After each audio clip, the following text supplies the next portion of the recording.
banyak sekali di jajaran direksi yang punya kecenderungan psikopatik. Direksi, Si level. Kita kasih solusi. Coach Rene hadir. Temu juga ya Allah, seneng banget. 2 kali Ahad banyak yang ditunggu-tunggu loh. Kemarin kita nggak tayang. Maaf ya. Beliau ini kan kalau yang gue nyebut berarti kan insya Allah nggak ada keriaan. Beliau pulang dari tanah suci. Masya Allah. Beliau sibuk sana sini. Jadi sehingga mungkin baru bisa ketemu lagi sekarang teman-teman. Doa saya disampaikan. Insya Allah disampaikan buat Derry, Renat kasih solusi, Amin. Aldan dapat jodoh, ya, Sakinah mawadah warahmah. Dan kalau mau dapat jodoh, soleh. amin. Kalau mau dapat jodoh di kantor itu jangan suka membuli, jangan suka manipulatif, jangan suka narsistik, jangan suka ego. Itu bener-bener hallmarknya bullying itu. Iya kan? Hallmarknya apa yang kejadian di banyak kantor, Itu. di banyak tempat. Jadi di setiap kantor itu kan memang ada yang namanya office bullying lah, let's say. Kok gue baru tahu coach, tadi kita ngomong off air teman-teman. Kok bisa-bisanya dari bullying malah jadi psikopat, sosiopat. Mungkin kebalik kali ya. Jadi dibalik dulu. bullying itu adalah ekspresi jangan-jangan, karena ada juga bullying yang tidak disadari. Oke. Tapi banyak juga bullying yang kemudian itu ekspresi dari kecenderungan psikopatik dan kecenderungan sosiopatik dia. Tapi gini, bisa juga nggak coach seperti yang tadi gue bilang, berawal dari dia bully itu maksudnya mungkin dia kesel, mungkin dia dulunya pernah digituin, akhirnya lama-lama kebentuk jadi. Bisa banget. Ya Tapi kan kita nggak boleh menyalahkan lingkungan. Kan Ah. tadi sebelumnya kan kita juga ngobrol-ngobrol, si Renat cerita ada film yang dia tonton, ada 2 anak yang diperkosa, astagfirullah gitu ya, waktu masih kecil, dan yang satu tumbuh menjadi orang yang sangat bitter, sangat antisosial, menyalahkan semuanya, dan akhirnya dia mendirikan satu tempat nggak baik untuk memungkinkan perempuan-perempuan juga melalui apa yang dia lalui. Ya, perdagangan manusia. Sementara yang satu mendirikan yayasan untuk memerangi itu. Waduh. Jadi waktu ditanya, kenapa lu ngelakuin itu? Ya karena perlakuan yang kami terima, dan perlakuannya sama, tapi efek dari perlakuan itu beda. Oh ya. Paham ya? Kayak ada cerita lain lagi, alkohol. Ya, bagaimana kehidupan kakak dan adik itu hancur karena ayahnya itu peminum alkohol berat. Dan akhirnya si kakak dan adik ini memilih jalur yang berbeda. Yang satu memilih untuk kemudian menjadi alkoholik juga, dan bahkan menyalahkan ayahnya untuk kehidupan yang kacau. Karena ayah gue dulu begitu. Ya udah. Terus kenapa kalau gue gara-gara gini? ayah gue gitu kan. Sementara yang satu lagi dia memerangi alkohol. Oke, jadi ada 2 kasus yang tadi begitu ditarik dengan jawaban yang sama. Betul. Karena dulunya gue diperkosa. Karena bokap gue dulunya alkoholik. Tapi ternyata memiliki dampak yang berbeda. Kan gini ya. Gue memilih kita coba obrolkan ini dan kita pengen lempar ke kawan-kawan. Banyak sekali dalam diskusi ke belakang, waktu gue udah mulai offline ketemu sama orang, kan gue selalu menyempatkan untuk ngobrol one on one supaya nggak didengar sama yang lain. Karena biasanya kalau lagi di depan bosnya ada pertanyaan sunyi gitu kan, bener ya? Bener nggak?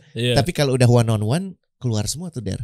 Dan banyak sekali perasaan yang gue tangkap itu they become victim. Mereka ngerasa jadi korban bullying, direndahkan, nggak diakui. Itu dominan juga gitu. Jadi terus gue ngeriset dan ternyata benar bahwa ternyata para psikopat dan sosiopat banyak yang kemudian bukan cuma memilih jalur kriminal tapi jalur korporasi. Wah. Dan karena mereka punya kan gini ya, kita definisikan dulu ya. Coba kita bagi 2 dulu deh coach. Maksudnya yang gue tahu kan cuma psikopat. Kalau Indonesianya gitu, ya kan, atau psikopat. Terus tiba-tiba kok muncul lagi sosiopath. Ini dua-duanya kakak beradik. 11-12 cuma bedanya di mana? Anak dari satu kecenderungan yang disebut narsisism. Narsisism tuh dari orang, ini kisah lama sih ya sebenarnya ya. Orang yang jatuh cinta sama dirinya sendiri. Jadi dia ingin ya kasarnya menikahi dirinya sendiri karena gue seneng banget sama gue gitu ya. Jadi kalau ngeliat ke kaca tuh, gila untung banget ya dunia ini ada gue gitu, yang kayak gitu modelnya. Tapi ujungnya itu kemudian ada 2. Yang pertama itu psikopat itu karena fokus sentralnya itu hanya dia. Dia minim perhatian kepada yang lain, dan minim perhatian sama yang lain itu dimanifestasikan dalam empatinya nggak ada sesal. Jadi kalau habis maki-maki nggak ada rasa bersalah. Wah, tuh ngeri tuh. Iya kan? Habis ngejek orang, ya, mukul orang, ya emang dia harus dipukul. Biar dia tahu ganjarannya. Biar dia tahu. Dan kenapa gue bisa melakukan ini? Karena gue lebih baik dari dia. Paham ya? Itu sentralnya. Okay. Dan efeknya adalah mereka nggak keberatan untuk bohong, mereka manipulatif, ya, mereka itu narsisistik, udah pasti egois karena yang dikedepankan adalah kepentingan dia sendiri. Okay. Namun kalau psikopat itu punya kemampuan yang unik, yaitu kalau dia lihat orang-orang ini lebih powerful dari dia atau bisa menguntungkan dia bisa memodifikasi perilakunya untuk jadi seolah-olah baik sama orang itu. Oh, manipulatif. Karena kepentingannya itu bukan untuk bantu. Iya. Kepentingannya untuk diri dia. Iyalah. Sehingga kecenderungannya si Pak psikopat ini atau Bu psikopat ini menikmati kericuhan. Lo pernah nggak ada orang yang lo perhatikan, atau jangan-jangan kita sendiri gitu ya, kita menikmati saat terjadinya kericuhan. Jadi orang ribut tuh senang. Wah, itu. Dia hidupnya itu di kekacauan, dia hidupnya di chaos.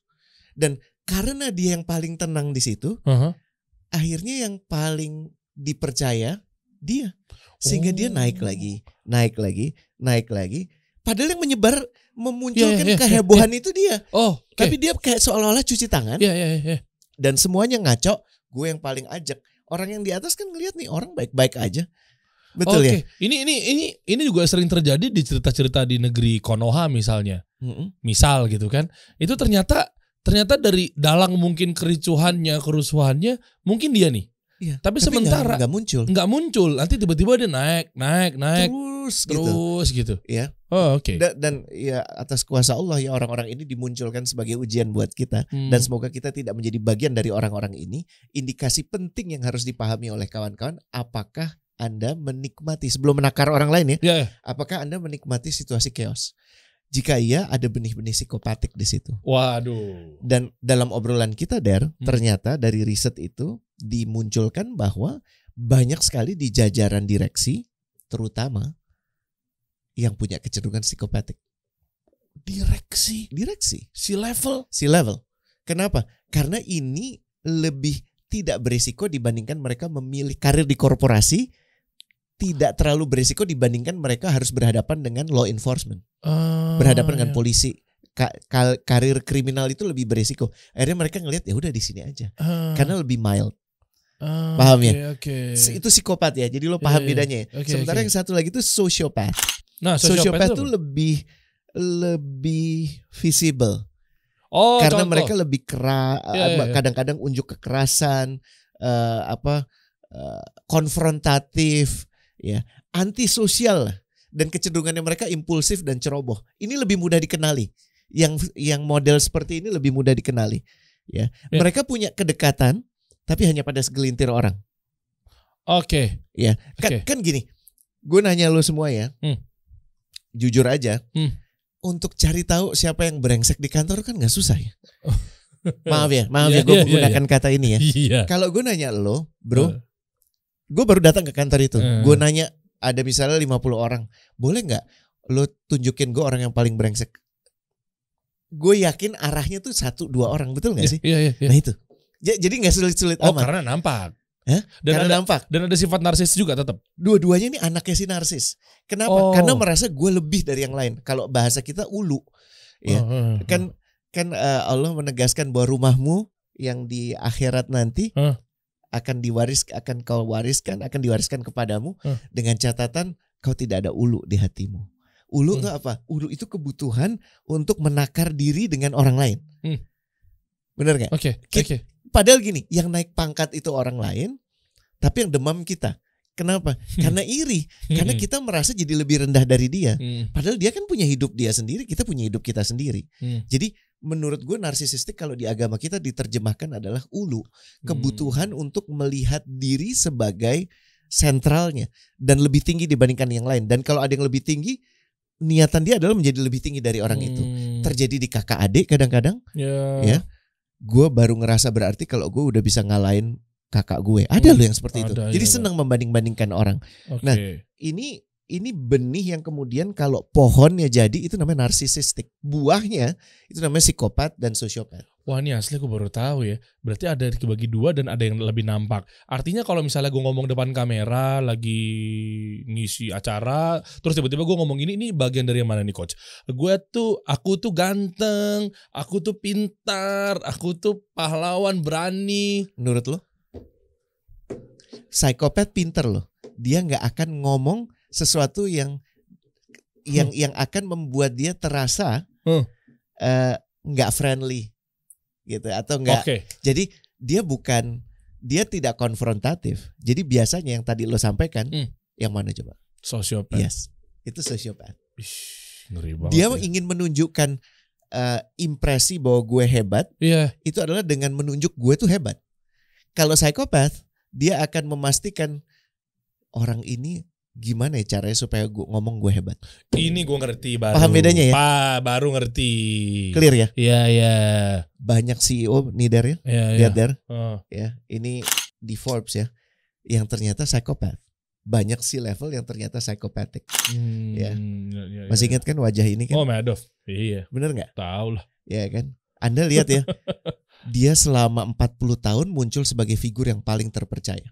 Paling terpercaya, bahkan dia termasuk salah satu board, kalau nggak salah pendirinya Nasdaq.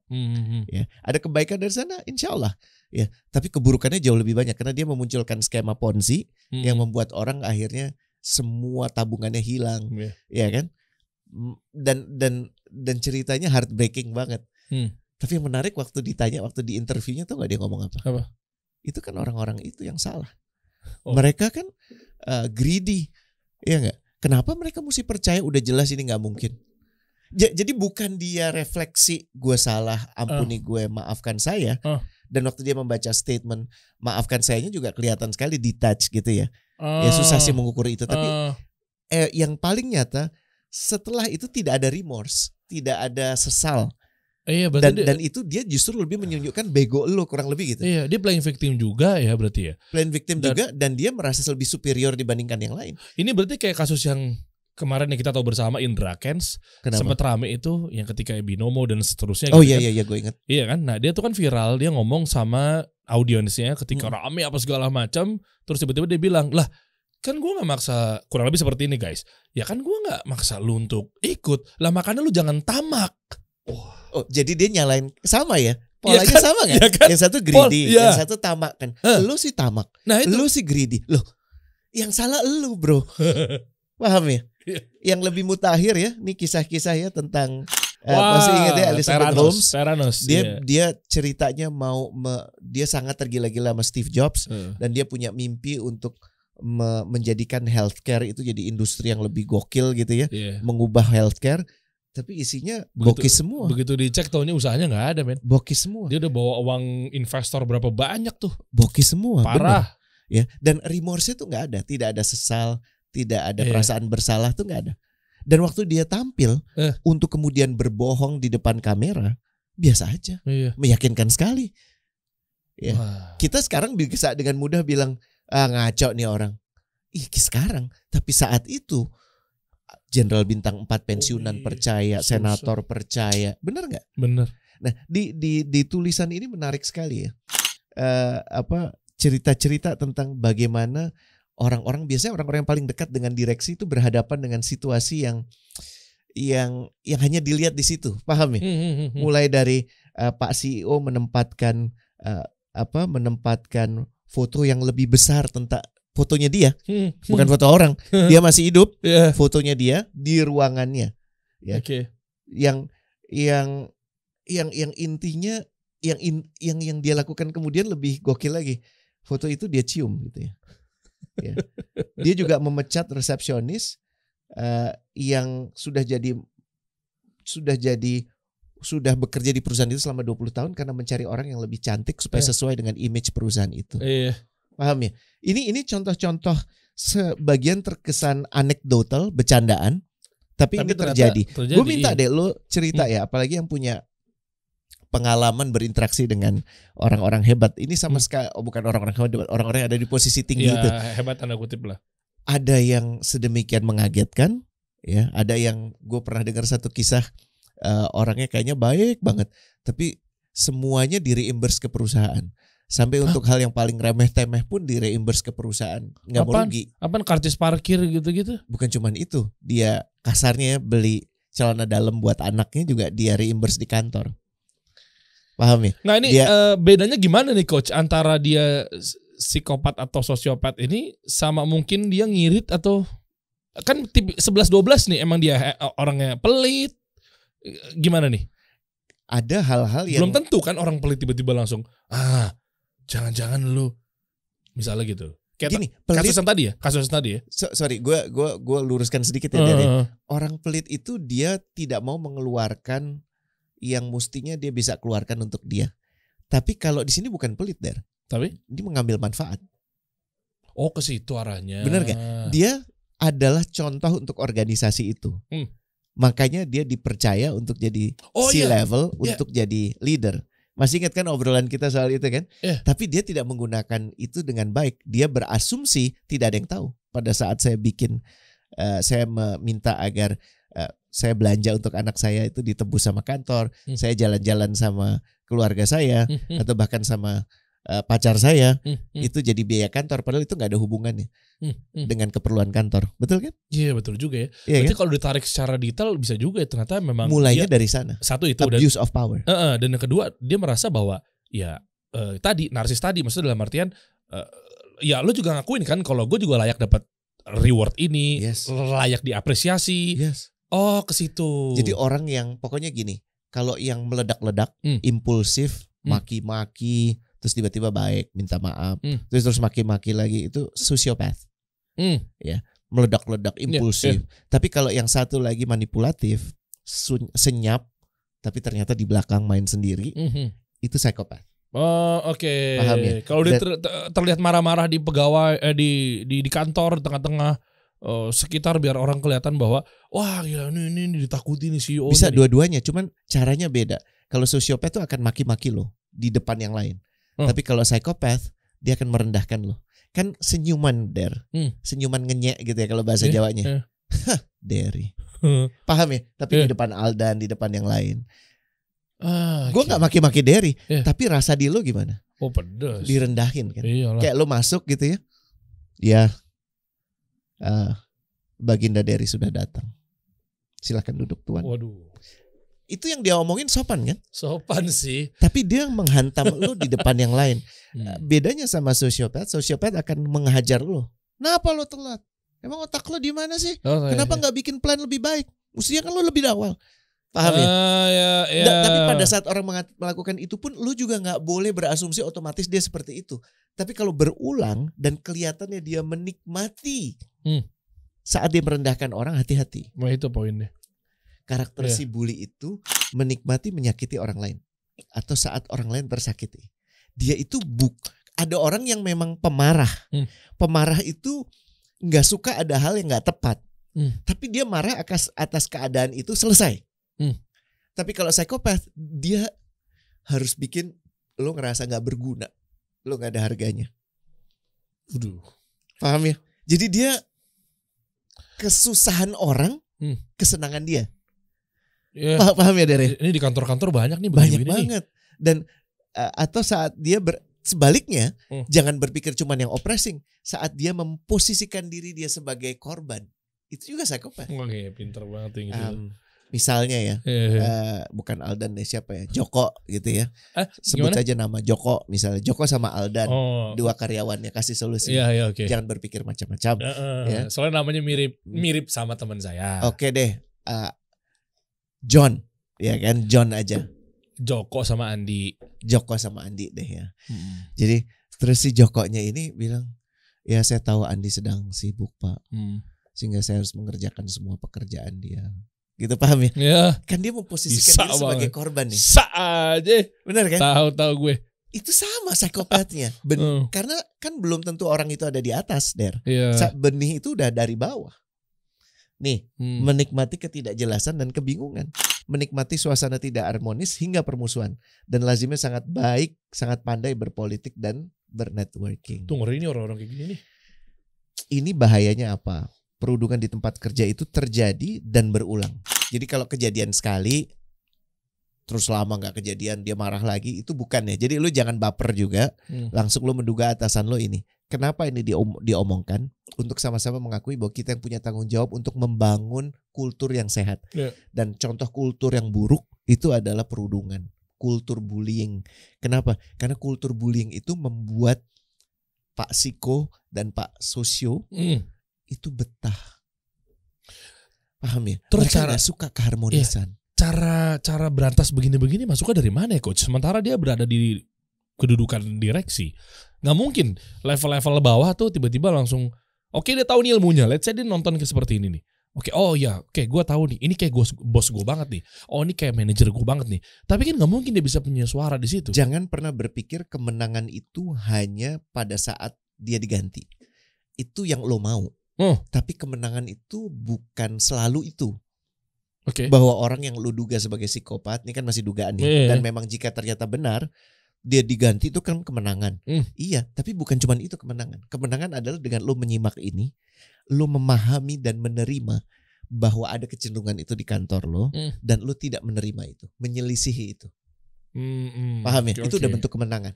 Ya. Dan lo tidak menurunkan ke bawah lo. Misalnya lo ada di manajer, lo bos lo punya kecenderungan psikopat, lo tidak melihat itu sebagai kewajaran. Untuk kemudian lo turunkan ke orang di bawah lo, itu udah kemenangan. Jadi jangan diulang ya, jangan berulang gara-gara dendam misalnya. Ingat ya, terjadi dan berulang. Kayak kultur bullying yang biasa sekolah kan, kampus kan. Iya. Ya kan biasa kita masuk di Mapras kalau zaman dulu kan. Di ospek. Mapram, ospek. Isinya kan bodoh-bodoh, banyak yang lucu, tapi banyak juga orang-orang di situ yang menikmati menyiksa orang, merendahkan orang. Tahu. Nah, itu kan berulang ketika gua nanti jadi kelas 3 SMA, ketika mungkin gua nanti jadi semester kesekian di atasnya, ya gua lakuin lagi lah. Pada saat lu punya kesempatan untuk melakukan itu dan lu memilih untuk enggak, itu kemenangan. Oke. Paham ya? Meskipun yang lainnya melakukannya, meskipun itu masih berjalan dengan apa adanya, tapi ada satu kemenangan. Nggak ada hentinya gitu loh. Ada satu kemenangan dari tadinya 11 orang dengan lo melakukan itu jadi cuma 10 yang lakuin itu. Oh iya, berkurang. Enggak 11. Dan lo akan dilihat sebagai orang yang waras. Nanti lama-lama yang waras itu juga sebagaimana ketidakwarasan, kewarasan itu menular. Akhirnya jadi 2 yang waras. Kemudian 6 yang waras, dan 6 yang waras bilang gini ya, kita kan semua korban ya. Udah kita berhentikan sampai di sini ya. Keren. Berikutnya kita ngobrol, nyanyi-nyanyi, saling kenal aja ya. Iya. Nggak usah ada yang aneh-aneh ya. Paham nggak? Oke, berarti ini udah benar diatur sama agama, Coach. Betul. Kan Rasulullah SAW juga menyampaikan ke kita tidak ada kemudorotan dibalas dengan kemudorotan. Malah makin lebih parah. Exactly. Tapi pokoknya gini, yang gue sampaikan di sini, yang gue obrolkan sama Derry, tujukan nomor 1 untuk diri sendiri. Jangan-jangan ada benih-benih itu di dalam diri lo. Dan gue nggak mengatakan psikopat itu maksudnya memang buruk ya. Tapi kok Tuhan memberikan ini ke gue sih? Bener gak? Ada perasaan itu ya? Pahami, bisa jadi memang itu ujian lo. Tidak, kan katakanlah gini, Der, kalau ada ngelihat orang gak mampu di pinggir jalan, susah gitu ya, kadang-kadang lo tergerak, kadang-kadang enggak. Betul. Kadang-kadang gue gak tergerak, Der yang tergerak. Betul ya? Iya. Artinya apa? Sensitivitas kita, sesal kita, keluasan hati kita nggak selalu harus maksimal. Dan itu memang bagian supaya kita sadari. Orang yang menyadari punya benih-benih psikopat, apakah artinya akan jadi jahat? Enggak juga. Kalau dia punya kesadaran, dia punya kecenderungan itu, dia melatih. Gue emang gak bisa ngerasa sih yang lo rasain. Sedih lo, gue gak bisa ngerasain. Tapi gue tahu lo sedih, dan gue sekarang bisa memodifikasi cara gue berinteraksi sama lo jadi lebih baik. Gue gak ngerasain sih. Karena kan gini, ada orang yang ikut nangis bareng ya sama Derry sedih, gue ikut nangis bareng. Psikopat gak bisa. Orang yang punya kecenderungan psikopat gak bisa. Tapi dia bukan berarti harus jadi jahat kan. Iya. Dia bisa ngelihat orang nangis, dia sedih. Gue gak tahu sedih itu kenapa. Karena gue gak bisa ngerasain itu, tapi gue menghormati dia sedih. Dan itu ada loh, Coach, benih-benih kayak begitu tuh suka ada. Cuma gak bisa langsung dipastikan. Kayak gue juga pernah kayak gitu ngerasain. Iya. Dan itu fine. Maksud gue gini, jangan melihat psikopat itu sebagai ketetapan. Oh iya. Ketetapan yang nggak bisa lo ubah. Itu keadaan yang harus lo kelola. Iya. Iya kan? Okay. Kita kan punya, jujur aja deh, semua punya kelemahan sendiri-sendiri kan. Iya. Ada yang sukanya ngelihat situs yang enggak gitu kan ya. Ada yang kelemahannya suka ngomongin orang. Ada yang kelemahannya kata-katanya kotor. Iya kan? Ini kan juga salah satu bentuk yang dititipkan sama Allah. Ada peruntukan ya, bisa jadi ya Der ya. Kenapa orang itu punya kecenderungan psikopat? Supaya dia nggak gila saat berada di keluarga yang sangat disfungsional. Mungkin nggak? Bapak ibunya maki-maki satu sama lain, amit-amit gitu ya. Bahkan bapaknya mukul ibunya juga balas. Dia ngelihat kekerasan itu. Kalau dia nggak psikopat, nggak bisa survive dia di situ Der. Cuma kan bisa jadi kalau dibalik pola seperti itu, jadi kita malah jadi was-was mulu, Coach. Contoh, misalnya kita nih mendiagnosa terlalu dalam mempelajari ilmu psikopat, mempelajari ilmu sosiopat. Ini misal, terus jadinya mau nggak mau setiap jalan, setiap ngelangkah, kok dia kayak gitu ya, dia kayak gitu ya. Yang over diagnosa gitu loh. Wajar. Hati-hati itu untuk kewaspadaan. Oke. Tapi nggak boleh untuk menjadi ketakutan. Karena kita punya pelindung kita Allah. Kenapa kita dijadikan seperti kita?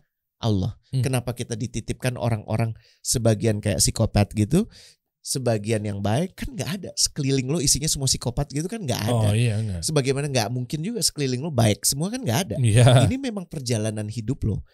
Apa yang gue sampaikan di sini, ilmu ini insya Allah bermanfaat bukan untuk lo menjudge orang, tapi untuk lo menakar diri lo. Dan lo menjadi bagian kemenangan-kemenangan kecil dalam organisasi. Kalau bos lo emang sukanya itu menyakiti orang, bukan berarti lo boleh meneruskan itu ke bawahannya. Bukan berarti saat lo menggantikan dia satu hari nanti melakukan apa yang sama yang dia lakukan itu. Dan belum tentu jalan juga programnya ketika lo melakukan hal yang sama. Exactly. Ada yang kayak gitu kan? Exactly. Dan yang paling penting, ini sekali lagi kalau semua slide-nya boleh dilupakan, tapi yang paling penting nih ini. Apa tuh? Perundungan di tempat kerja yang paling berbahaya adalah hilangnya rasa aman.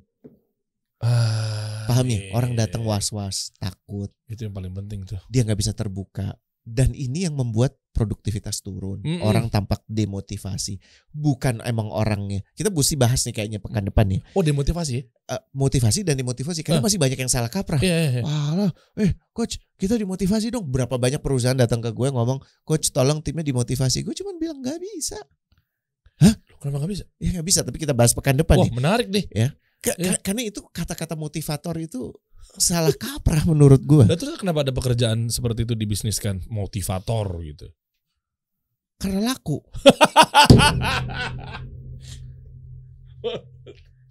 Bener nggak? Kan orang malas mikir ya, maaf ya. Ya kan? Dia bikin acara apa ya? Pokoknya lu motivasi deh tim gue. Nggak bisa. Motivasi itu tanggung jawab lu. Lu tuh siapa? CEO-nya? Yang punya diri. Tugas CEO adalah nih kita gue kasih bocoran buat obrolan pekan depannya. Tugas CEO adalah memastikan suasana orang agar bisa termotivasi. Nah, nanti ya. Ini loh nih penting nih ternyata nih. Ya. Oh jadi balik lagi ke orangnya masing-masing. Dan itu ada teknik-tekniknya. Jadi, nah itu maksud gue. Mungkin didatangkan motivator buat membenahin, bisa nggak tuh orang-orang masing-masing mungkin? Iya, tapi penyebutan motivator aja udah salah kaprah Dery. Jadi seolah-olah untuk segala termotivasiannya Dery itu salahnya Rene karena tidak memotivasi Dery. Terus tanggung jawab lo apa? Motivator itu mengambil tanggung jawab untuk memotivasi orang lain. Gak bisa. Keluar ya. Jadi kita akan bahas tajam sekali, tajam. Kalau lo punya pengalaman soal ini juga boleh tulis di kolom chat kan udah 2 pekan lo libur ya. Jadi, tapi ingat ya, hilangnya rasa aman di tempat kerja itu adalah akibat paling berbahaya dari perundungan atau bullying yang dipicu oleh psikopat dan sosiopat behavior. Waduh. Paham ya? Nah, ini ini di Amerika, Der. Apa tuh? Ya.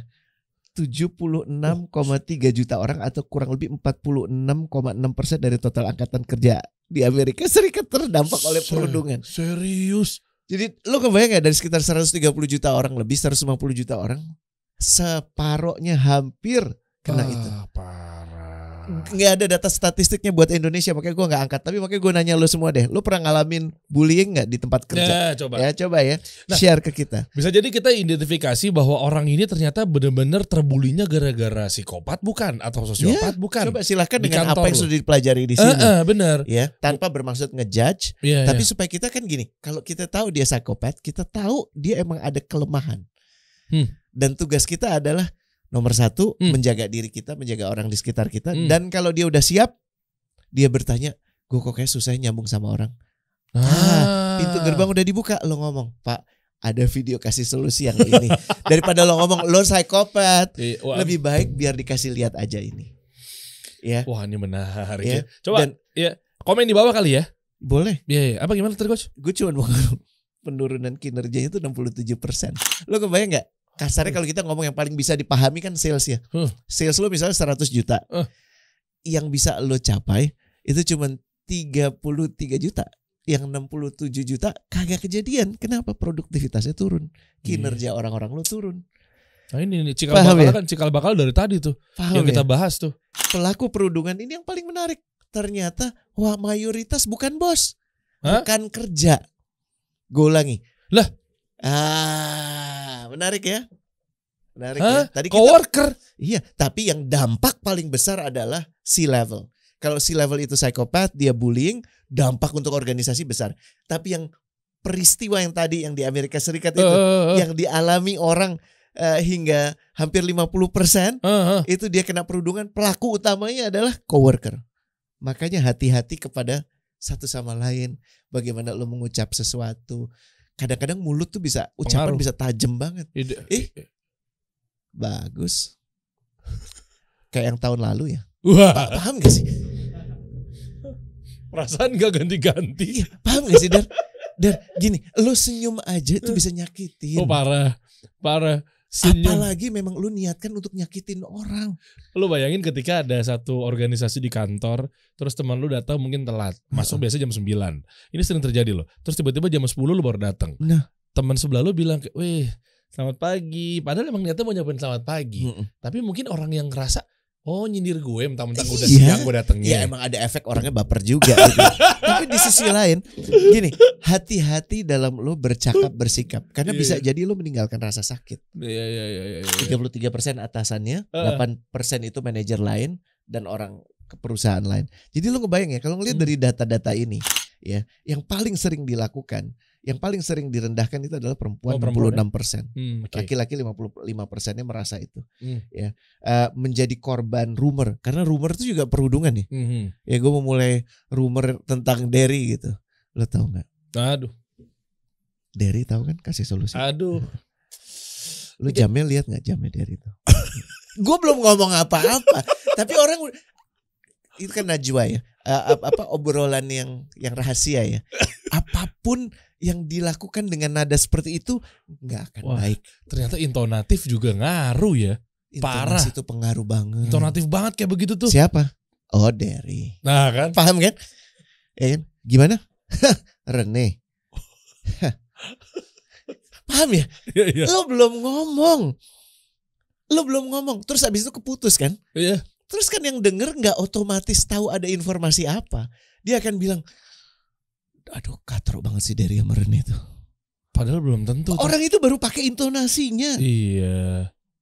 Paham ya? Sebenarnya ini kalau kita bikin workshop sendiri juga menarik sih. Mengenai public speaking misal. Turunannya ya meskipun gak kental. Go usul der. Iya gak sih? Jangan public speaking. Apa tuh? Speaking authentic. Bicara otentik. Iya itu tuh ada ilmunya tuh. Untuk compassion. Karena kalau public speaking ntar kita semua ngomongnya jadi kayak selamat malam, nggak gitu. Lo nggak butuh, lo butuh ngomong lo bisa dipahami, bisa dirasakan. Speaking skills juga nggak sih kayak gitu? Authenticity. Oke. Karena kan gini, bagaimana lo dirasakan bukan pada pilihan frasa intonasi saja, tapi nomor satu Allah udah kasih tahu niatnya dulu. Oke. Coach, gue baru enggak ya ketika kayak gini-gini gue pernah nge-interview orang. Dia cabut gara-gara apa? Gue gak tahu, kayaknya mungkin gue udah gak disenengin apa segala macam. Mungkin gara-gara ini buat pelatihan ini let's say buat C-level misalkan, atau mungkin CEO-nya langsung, atau manajer gitu. Artinya banyak gara-gara bicaranya dia kurang otentik misal, ya kan? Atau nggak tahu lah, mungkin dia nggak punya ilmunya, mungkin dia nggak tahu ya lepas begitu aja. Sementara kan semua bisa ada gelap, kontrol. nggak tahu, nggak peduli, nggak pernah peduli sebelumnya. Betul, dia nggak bisa controlling kan. Iya. Nah ternyata gue pernah dapetin cerita, kisah berita tentang mereka cabut, justru malah kadang mereka merasa dirinya udah nggak diapresiasi lagi dan seterusnya. Ini pernah ada kasus ketika gue coba tanya ke bosnya yang ternyata mungkin kan circle kita mungkin ya kenal satu sama lain ya. Oh lu dari ini ya, lu dari situ ya, oh di sini ya. Pas gue tanya, perasaan gue baik-baik aja sama dia. Tuh, sementara dia udah ngajuin resign. Mungkin tahu ya coach kasus-kasus kayak gini ya yang serupa ya. Dia ngajuin resign gara-gara si pegawainya udah ambil kesimpulan karena dia menahun misalnya perlakuannya selalu dapat yang seperti A, B, C, D. Itu gimana ya? Dan momen itu nggak pernah di-clarify. Karena gini, kita tuh kadang-kadang senang memberi feedback sama bawahan. Tapi untuk menerima feedback dari bawahan, gua kan atasan. Tak dulu nih. Paham ya? Iya. Nah, inilah memang obrolan soal kultur, obrolan soal authenticity. Itu penting banget, Der. Iya. Karena untuk ngejaga kan manusia, gini deh. Dua bisnis, modalnya sama, bisnisnya sama, challenge-nya sama, peralatan yang dibeli sama, semuanya sama. Bener ya? Tapi yang satu moncer, yang satu hancur. Manusia. Dan kalau diteliti lebih dalam lagi, bagaimana manusia itu berinteraksi satu sama lain. Budaya. Dan kalau diteliti kenapa orang-orang itu seperti itu? Karena kesadarannya itu akan kesadaran compassion kepada yang lain untuk mendapatkan ridha Allah. Atau yang satu lagi, supaya gue dapat semuanya. Ego. Paham ya? Jadi satu faktor yang paling tidak bisa dikendalikan adalah manusia. Iya. Bolehlah. Ini kita tahan dulu teman-teman. Teman-teman silakan komen di bawah. Coba deh, apa yang dirasakan di kantor, misalnya bulian dari atasan dan seterusnya. Terus gimana cara menakarnya kira-kira ketika udah ketahuan ini misalnya psikopat atau mungkin sosiopat. Ya dan seterusnya. Terus gimana? Lu harus ngapain? Dan cara menyampaikan komunikasi yang baiknya, pengaturan kata-katanya dan seterusnya. Mungkin itu agak. Dan bisa jadi orang itu tidak tahu kalau dia sedang menebar benih keburukan. Nah, itu. Bisa jadi jika benar dia psikopat atau sosiopat, mereka nggak tahu kalau mereka itu psikopat dan sosiopat. Terus gimana cara mereka komen ya kalau memang ternyata posisinya dibalik? Kalau tadi kan misalnya cerita tentang dia perlakuannya dibully, diperlakukan maksudnya dibully. Tapi kalau memang ternyata gue pengen tahu ini orang bibit-bibit mengalami psikopat nggak nih? Atau mungkin psikopat atau sosiopat kan mungkin kan dia cara ngomongnya gimana? Iya, gue belakangan ini ngebully orang, masa begitu coach? Congratulations, kalau lu sudah punya dugaan bahwa lu psikopat dan sosiopat, itu jauh lebih aman daripada lu ngerasa lu baik-baik aja. Kenapa? Karena itu lu udah membuka pintu gerbang perbaikan. Ini kan bukan hal baik yang gue omongkan ya. Tapi kan kita nggak bisa milih kadang-kadang kepada siapa kita beribu dan berbapak, dalam keluarga seperti apa, proses hidup bagaimana. Kan ada pilihan kita, ada pilihan orang. Tapi sekarang masih ingat cerita yang tadi alkohol dan perkosaan itu, ada yang kemudian satu anak jadi lebih baik, satu jadi sangat buruk. Pilihannya ada di lu. Dengan lu memahami bahwa lu punya kecenderungan perilaku seperti itu, artinya lu harus kerja keras. Dan bagaimana? Banyak yang bisa dilakukan. Kalau tertarik ya kita lanjutkan obrolan ini gitu. Tapi secara umum, Dar, kalau gue boleh supaya tuntas paling nggak untuk yang ini. Pertama, lu boleh aja jadi korban bullying. Boleh, karena itu bukan salah lo. Jadi korban bullying itu bukan salah lo. Tapi jangan terus-menerus merasa jadi korban. Paham ya?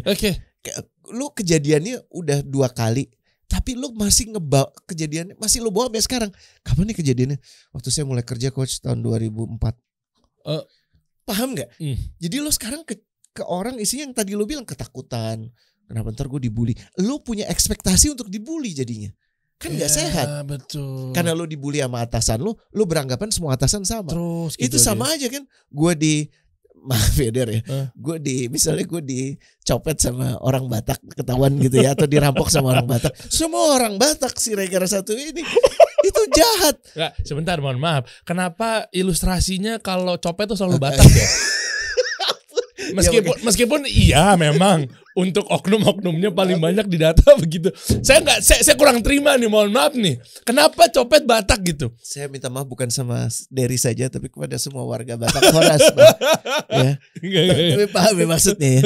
Nah, soalnya Boris Bokir pun stand up komedian, ketika dia bawain materi komedi, dia juga selalu begitu.